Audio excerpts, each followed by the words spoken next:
तो dear students, अब हमारे 10th एनसीईआरटी के छोटे छोटे टॉपिक रहते हैं, उसके बाद हमारा इवोल्यूशन पूरा कंप्लीट हो जाएगा।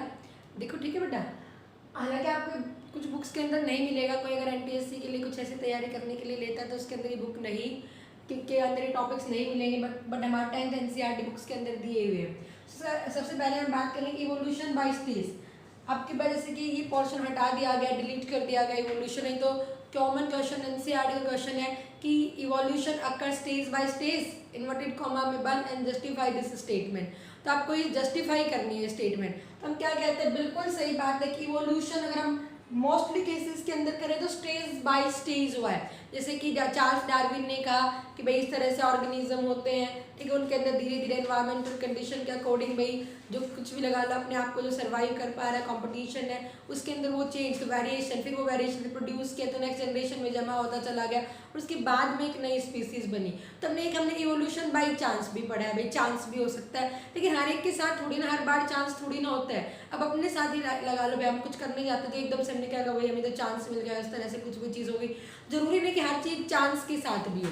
तो हमारे पास यहाँ पे आता है कि वो इसमें काफ़ी एग्जाम्पल ऐसे जो हमें बताता है कि इवोल्यूशन स्टेजेस के अंदर हुआ है। तो हम क्या कहेंगे, yes evolution occur stage by stage. हम बिल्कुल कहेंगे कि जो इवोल्यूशन है बेटा वो occur stages, stage by stage. जो चेंजेस होते हैं ऑर्गेनिज्म के अंदर, the changes which occur on the organism, which occur in organism are bit by bit. Bit by bit का मतलब थोड़े थोड़े चेंजेस होते हैं। क्या होते हैं, बिल्कुल थोड़े थोड़े चेंजेस होते होते क्या बनते हैं, एक नया ऑर्गेनिज्म बनता है। ठीक है, जैसे हमने कल कनेक्टिंग लिंक भी बताया कि यहाँ पे बनाएंगे नहीं कि फिर से एकदम से एम्फीबियन बच गए, बीच में एक स्टेज आए उसके बाद में एम्फीबियंस बने। हमने एनालिडा, आर्थ्रोपोडा, ये सारी चीजें पढ़ी, हमने कुछ लिंक भी देखे कि एक दूसरे से चीजें बनी हुई है, तो बनी है लेकिन वो चेंजेस हुए हैं, धीरे धीरे चेंजेस हुए, बिल्कुल बिट बाई थोड़े थोड़े चेंजेस होके होके क्या बना, एक नया ऑर्गेनिज्म। तो हम इसको एक्सप्लेन करेंगे बाई 2 एग्जाम्पल। किससे एक्सप्लेन करेंगे हम, बाई 2 एग्जाम्पल जो हमारे एनसीईआरटी में दिया हुआ है। सबसे पहले अगर हम बात करेंगे evolution of eyes, evolution of eyes से हम बात करेंगे, और सेकंड हम बात करेंगे इवोल्यूशन ऑफ फेदर। हम इन चीजों से बात करेंगे। सबसे पहले हमने क्या कहा, इवोल्यूशन ऑफ आइज। अगर हम बात करेंगे आई, तो सबसे पहले आइज किसके अंदर देखी गई है, प्लेनेरिया के अंदर। द फर्स्ट आइज दो देखी गई है और एज अ आई स्पॉट देखी गई है। आंखें बने जैसे कि हमारे अंदर आंखें वैसी नहीं है, एज आई स्पॉट देखी गई है। सबको पता है ना प्लेनेरिया क्या होते हैं, फ्लैटवर्म्स होते हैं। क्या होते हैं बेटा, फ्लैटवर्म्स होता है प्लेनेरिया, प्लेटीहेल्मिन्थस का एग्जांपल होता है। मैंने आपको जब रिप्रोडक्शन करवाया, सेक्सुअल रिप्रोडक्शन करा तब मैंने आपको कहा था भाई प्लेनेरिया नाम याद रख लेना, इवोल्यूशन में भी हम बताएंगे। तो ये planaria as a eye spot देखी। प्लेनेरिया से पहले हमने क्या कहा भी, क्या क्या आ जाते हैं, पोरीफेरा भी है, सिलोट्रेटा भी है, टिनोफोरा है, वहाँ पे आइज डेवलप नहीं हुई। तो मतलब उन ऑर्गेनिज्म में किसी के अंदर क्या हुआ, कुछ भी लगा लो, कहीं पे भी ऑर्गेनिज्म के अंदर आइज बनी तो उसकी डीएनए की कहीं ना चेंज हुआ है, जिसके कारण क्या बन गई, उसकी आइज बन गई है। क्या बनी है, उसकी आइज बन गई, लेकिन वो प्रॉपर आइज नहीं बनी, एज अ आई स्पॉट बनी, लेकिन सेंसेशन है उसके अंदर, वो फील करती है। ठीक है, तो एज आई स्पॉट। प्लेनेरिया के बाद अगर हम बात करेंगे एनालिडा वगैरह में भी आई स्पॉट देखा गया, बट इंसेक्टा के अंदर, इंसेक्ट्स के अंदर कंपाउंड थोड़ी और आइज मॉडिफिकेशन होती हुई चली गई और क्या बनी है, कंपाउंड आइज बन गई है। क्या बन गई है बेटा, कंपाउंड आइज। आपने एक मूवी देखी होगी, मक्खी मूवी देखी होगी आपने, उसके अंदर इस तरह के कंपार्टमेंट देखे होंगे आइज, क्योंकि उसमें बिल्कुल मक्खी को बिल्कुल पास में दिखाते हैं, तो उन्हें हम ओमेटीडियम कहते हैं। इस तरह हेक्सागोनल स्ट्रक्चर्स बने होते हैं, उन्हें ओमेटीडियम कहते हैं। और ओमेटीडियम किसके लिए होती है बेटा, मोजाइक विजन के लिए होती है। मोजाइक का मतलब क्या होता है, जैसे कि आप एक तो जैसे कि मुझे हर चीज अलग अलग दिखाई दे रही है, लेकिन हम हमारी थोड़ी आंखों को आधी बंद कर लेते हैं, आधी खोल लेते हैं, हमें सारी चीज मिक्सअप से दिखाई देती है ना, तो उनके अंदर इस तरह का ही विजन है, मोजाइक विजन बोला गया। उसके बाद थोड़ा जो चेंजेस हुआ मोलस्का के अंदर और ऑक्टोपस के अंदर आइज बिल्कुल वर्टिब्रेट टाइप में मिली। ऑक्टोपस इनवर्टिब्रेट होता है और ऑक्टोपस के अंदर जो आइज मिली है वो बिल्कुल कैसी मिली है, वर्टिब्रेट्स की टाइप मिली है। ऑक्टोपस के अंदर हम बात करेंगे इनवर्टिब्रेट्स में सबसे ज्यादा एडवांस जो आइज होती है ऑक्टोपस के अंदर प्रेजेंट है। फिर धीरे धीरे धीरे चेंजेस हुए वर्टिब्रेट्स के अंदर, इनवर्टिब्रेट से वर्टिब्रेट्स बने होंगे। इनवर्टिब्रेट से वर्टिब्रेट्स बने होंगे, फिर वर्टिब्रेट्स के अंदर आइज है, अलग अलग आइज है, लेकिन आज हमारे अंदर सबसे ज्यादा एडवांस्ड आइज है। सबसे ज्यादा एडवांस आइज किसके अंदर है? ह्यूमन बींग्स के अंदर सबसे ज्यादा एडवांस आइज है। आईलेसिस है, आईलिड्स प्रेजेंट है, निकलरिंग मेम्ब्रेन हमारे अंदर रिड्यूस्ड हो चुकी है और हम अलग अलग कलर को देख पाते हैं। तो आज हमारे अंदर सबसे ज्यादा क्या है बेटा? ह्यूमन बींग के अंदर सबसे ज्यादा एडवांस्ड आइज है। यहाँ कहने का मतलब ये है कि एकदम से अगर किसी ऑर्गेनिज्म में आइज बनी होगी तो एडवांस टाइप की नहीं बनी होगी, जैसे हमारे अंदर है भाई, हम सबसे ज्यादा एडवांस ऑर्गेनिज्म जो कह रहे हैं, एक एडवांस ऑर्गन नहीं बना उन सबके अंदर, तो धीरे धीरे चेंजेस होता हुआ चला गया। जब आइज डेवलप हुई तो as a eyes spot develop हुई, फिर उन आइज में थोड़ा चेंजेस हुआ होगा, फिर क्या बनी होगी? कंपाउंड आइज बनी होगी, फिर उसके बाद चेंजेस हुआ है, फिर क्या बनी है? थोड़ी एडवांस्ड आइज बनी है, फिर चेंजेस होते होते क्या बन गए? बिल्कुल एडवांस्ड आइज है। तो एकदम से नहीं हुआ है, ये चेंजेस धीरे धीरे होते हुए चला गया है। तो ये कहा कि हम बिल्कुल कहेंगे भाई इवोल्यूशन किस में हुआ है?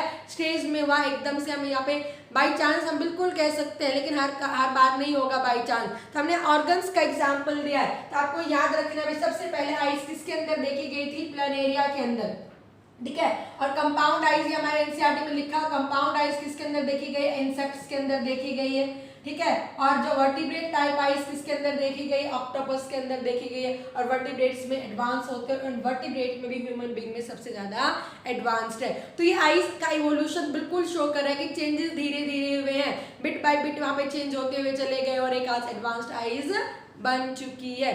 ठीक है बेटा, आगे मेरी बात समझ में क्लियर है सारे बच्चों को? तो ये हम पहला स्टेटमेंट इस तरह से एक्सप्लेन कर देते हैं। अभी पहला एग्जांपल, एक सेकेंड अगर हम बात करेंगे तो हमने क्या कहा? एवोल्यूशन ऑफ फेदर, कि जो फेदर्स बने हैं, सीधा बर्ड्स के अंदर फेदर नहीं बने।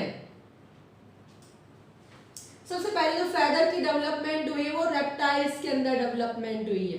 किसके अंदर डेवलपमेंट हुई है? रेप्टाइल्स के अंदर। और वहां इन्होंने जो फेदर का यूज था, क्योंकि इनके पंजे अच्छे से चल लेते थे, सारा काम कर लेते थे, तो इनके अंदर जो फेदर्स था वो उनको वार्म कंडीशन प्रोवाइड करने के लिए हुआ। ठीक है भाई, वहां कहीं के कंडीशन में रह रहे थे तो अपने आप को प्रोटेक्ट करने थे, तो इनकी बॉडी के अंदर क्या बनने शुरू हो गए? फेदर बनने शुरू हो गए। तो ये फेदर क्या करते हैं? इनको वार्म कंडीशन के अंदर क्या करते हैं? वार्म कंडीशन की प्रोवाइड करते हैं। ठीक है, फिर क्या है कि यहाँ पे रेप्टाइल से क्या बने? बर्ड्स बने। बर्ड्स में भी फेदर आए, बट बर्ड्स ने इन फेदर का यूज किया, और किस में यूज किया? फ्लाइंग करने में उनका यूज कर लिया। तो उन्होंने उस बर्ड्स का अडेप्टेशन क्या ली? उनको उड़ने में, क्योंकि वो इस तरह उड़े तो क्या करने लग गया? उनके अंदर उड़ने लग गए। तो इस तरह से इन्होंने क्या कहा भाई, एकदम से फेदर बने होंगे तो सीधा उड़ने में यूज नहीं हुआ, ठीक है। कहने का मतलब क्या है? चेंजेस हुए हैं, और एक ही बार हम नहीं कि रेप्टाइल में सीधा रेप्टाइल में बर्ड आए, इस तरह से नहीं, हम ऐसा नहीं कह सकते हैं। तो हमने क्या कहा है बेटा कि फेदर बने हैं, फेदर रेप्टाइल्स के अंदर जो बने हैं वो क्या बने? उनको वार्म कंडीशन प्रोवाइड करने के लिए बने, लेकिन फेदर बर्ड्स में भी आए, फिर बर्ड्स ने धीरे धीरे उन फेदर का यूज किया उड़ने में, और वो फ्लाइंग के लिए विंग्स बन गए और फ्लाइंग में मतलब हेल्प करने लग गए। आगे बात समझ में? तो ये नहीं कि कोई एक चीज बनी होगी तो पहले एडवांस बन गई होगी, नहीं, नीड के अकॉर्डिंग चेंज हुआ और फिर क्या होगी? उसने एडेप्टेशन ली और उसके अकॉर्डिंग वो काम करना शुरू कर दिया। ओके बेटा, क्लियर है सारे बच्चों को? तो इसको एक्सप्लेन करने के लिए किसका एग्जाम्पल दिया? आर्कियोपेट्रिक्स का एग्जाम्पल दिया है। किसका एग्जाम्पल दिया? आर्कियोपेट्रिक्स का एग्जाम्पल। कल भी मैंने आपको बताया था, it is a connecting link between reptiles and birds। आप नेट पे सर्च करना आर्कियोपेट्रिक्स के बारे में, किस तरह से होता है रेप्टाइल ही है लेकिन लिंक करता है, इसमें बर्ड्स के भी कैरेक्टर है, तो ये कैटेगरी में आता है, लेकिन आर्कियोपेट्रिक्स को लिंक कहा गया बिटवीन रेप्टाइल्स एंड बर्ड्स। क्यों कहा गया है इसको? क्योंकि जैसे कि अगर मैं बर्ड्स की बात बताऊं तो इसके अंदर क्या प्रेजेंट होते हैं? बीक प्रेजेंट होती है। क्या प्रेजेंट है? बीक, चोंच प्रेजेंट थी। सेकंड अगर मैं बात करूं तो इसकी बॉडी पे क्या प्रेजेंट थे? फेदर्स प्रेजेंट थे। क्या प्रेजेंट थे इसकी बॉडी पे? फेदर्स प्रेजेंट थे। लेकिन बर्ड्स में आपको सबको पता है बीक है, बीक में टिथ नहीं होते हैं, beak do not have any teeth absent होते हैं बीक्स के अंदर, याद रखना। बर्ड्स में टिथ नहीं होते, लेकिन इसके अंदर ये बीक तो थी, लेकिन यहाँ पे क्या प्रेजेंट थे? टिथ प्रेजेंट थे बीक में, ठीक है। क्योंकि बर्ड्स के अंदर जो बीक बोलते हैं मॉडिफाइड, ये जो से ही मॉडिफाइड होके बनी है, तो भाई जो बीक में कन्वर्ट हो गई थी, जो भी टिथ आते तो बर्ड्स के अंदर टिथ नहीं होते। ओके बेटा, याद रखना। लेकिन इस रेप्टाइल के अंदर क्या था? टिथ था। और क्या प्रेजेंट थी? टेल, लंबी सी टेल प्रेजेंट थी। ठीक है। और इसकी जो बोन्स थी वो भी किससे रिलेट कर रही थी, रेप्टाइल से रिलेट कर रही थी। तो इसने क्या कहा भाई, धीरे धीरे चेंज हुआ और क्या बन गए हैं, बर्ड्स बन गए। क्या बन गए हैं, बर्ड्स के अंदर कन्वर्ट हुए। तो ये बताता भी, एक लिंक भी बताता है। तो यहाँ पे इनमें फैदर भी देखे गए, ठीक है। लेकिन इसमें जो फैदर, इन्होंने जो फैदर का यूज किया था वो खाली अपनी बॉडी को वार्म कंडीशन प्रोवाइड करने के लिए क्या था। फिर रेप्टाइल से बर्ड्स बने हैं, बर्ड में भी फैदर आए हैं, लेकिन वहां पे फैदर का इन्होंने अडप्ट किया, यूज किया उड़ने के लिए, और उसके बाद उनका फ्लाइंग मैकेनिज्म में रोल हो गया। कहने का मतलब कि जो पहला ऑर्गन बनता है बिल्कुल एडवांस नहीं बनता, जिस तरह से अडप्ट किया जाता है वैसे उसके अंदर क्या हो जाते हैं, चेंजेस होने शुरू हो जाते हैं। क्लियर है बेटा, आगे मेरी बात समझ में। तो ये हमने क्या कहा, इवोल्यूशन बाय स्टेज। क्या कहा हमने, इवोल्यूशन बाय स्टेज का। ओके, क्लियर है सारे बच्चों को, आगे मेरी बात समझ में। तो इसे याद रखना।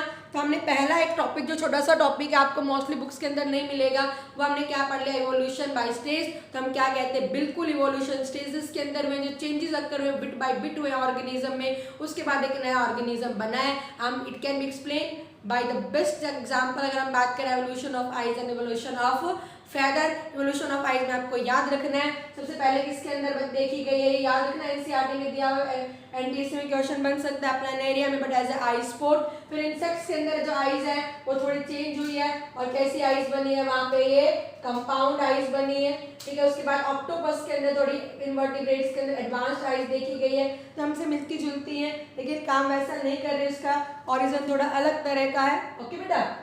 फिर अगर हम बात करेंगे तो किसके अंदर बात करेंगे बेटा, हम वर्टिब्रेट्स के अंदर। किसके अंदर, हम वर्टिब्रेट्स के अंदर सबसे ज्यादा एडवांस्ड आइज आती है। तो यहाँ पे ये शो करते भी ऑक्टोपस की आइज और वर्टिब्रेट्स की आइज कैसा होगा, ये एनालॉगस ऑर्गन्स आ गए। मैंने कल भी आपको बताया कैसे ऑर्गन्स हो गए, एनालॉगस, दिखने में एक्सटर्नल, बिल्कुल हमने कहा ना एडवांस, जैसे यहाँ वर्टिब्रेट जैसे दिखाई देती है, तो एक्सटर्नल स्ट्रक्चर क्या होता है, बिल्कुल सेम, काम भी, फंक्शन भी विजन में करती है, देखने के लिए करती है, ठीक है। लेकिन जब इनका इंटरनल स्ट्रक्चर देखा गया तो बिल्कुल अलग है। हमारे अंदर रेटिना है, सारी चीजें, इसके अंदर अलग स्ट्रक्चर देखा गया, और ऑरिजिन भी इसका अलग है। ऑरिजिन भी यहाँ डीएनए में चेंज होकर स्किन से इस तरह से बनी हुई है, और हमारे अंदर अलग तरीके से बनी हुई है। क्लियर है बेटा, आगे मेरी बात समझ में। तो ये हमने क्या कहा, इवोल्यूशन बाय स्टेज। और आपको फैदर के बारे में, आर्कियोपेट्रिक्स का रखना है, बोर्ड में क्वेश्चन पूछा जाता था, ठीक है। आर्कियोपेट्रिक्स के बारे में common, right the name which connect link, which have a connecting link between the birds and the reptiles, and right the two character of the bird and two character of the reptile. तो इस तरह से लिखने के लिए आता था। Okay बेटा, आई होप आपको समझ में आ गया होगा। जो नेक्स्ट हमारा छोटा सा टॉपिक ये आएगा, वो क्या आएगा कि evolution should not be equated with the progress. Okay.